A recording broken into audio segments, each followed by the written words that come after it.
नमस्कार, मैं हूं महक और आप देख रहे हैं आवाज इंडियन न्यूज। रुक करते हैं अगली खबर की ओर।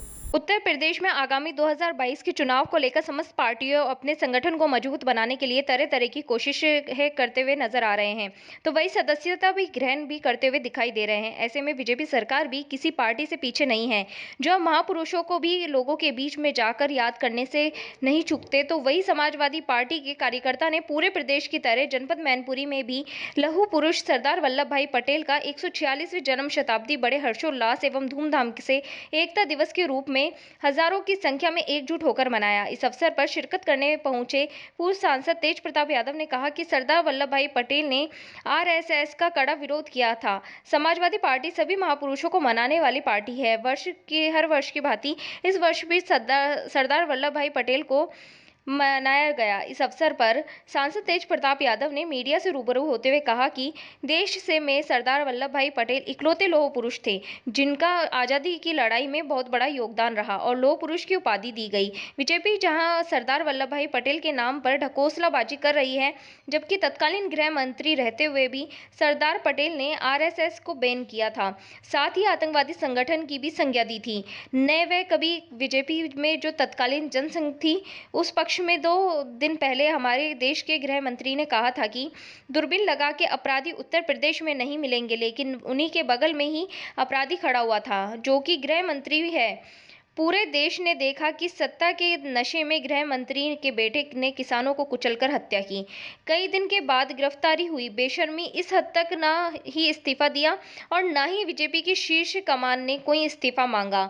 2008 के दौरान एक घटना का जिक्र करते हुए उन्होंने कहा कि मुंबई में एक हमला हुआ था।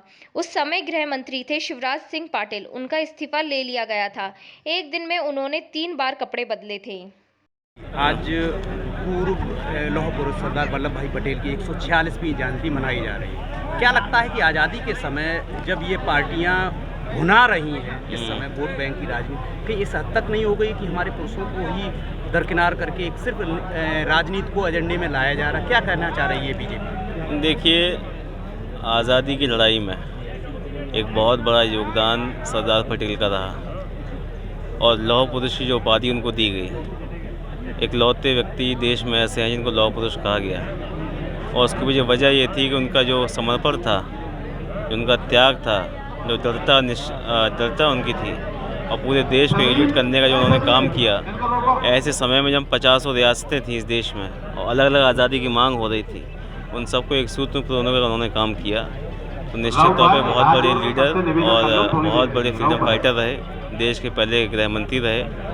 और जहां बीजेपी आज सरदार पटेल के नाम पर स्टैचू बनाया और तमाम तरह के कार्यक्रम कर रही है, सरदार पटेल ने जब गृह मंत्री रहते हुए ही आरएसएस को बैन किया और उसको एक आतंकवादी संगठन बताया था और वो कभी आरएसएस के बीजेपी के पक्ष में या जनसंघ उस समय थी उसके पक्ष में कभी नहीं रहे। लेकिन आज चुनाव के समय ये ऐसे प्रस्तुत करते हैं जैसे सरदार पटेल बीजेपी, जनसंघ या आरएसएस से जुड़े हुए थे।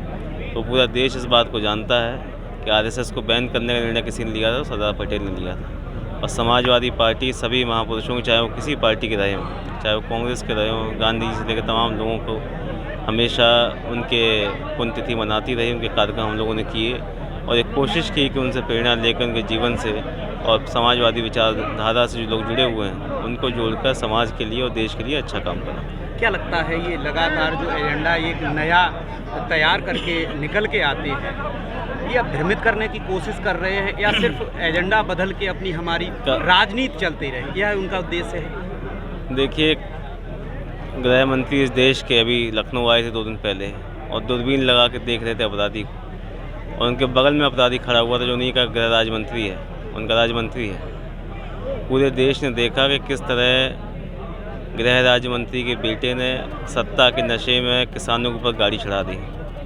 कई दिन बाद तो गिरफ्तारी उसकी हुई और इनकी बेशर्मी आप देखिए कि अभी तक ना इस्तीफ़ा दिया और ना बीजेपी की किसी शीर्ष कमान ने इस्तीफ़ा मांगा। और कहीं कोई छोटी सी घटना कहीं अगर हो जाती थी तो तुरंत विपक्ष का इस्तीफ़ा मांगने लगते थे। मुझे याद है 2008 के जब मुंबई में हमला हुआ था तो उस समय देश के गृह मंत्री थे शिवराज सिंह पाटिल। उनका इस्तीफ़ा की वजह इस बात पर हो गया था कि एक दिन में 3 बार उन्होंने कपड़े बदल लिए थे। और आज जो राजनीति का स्तर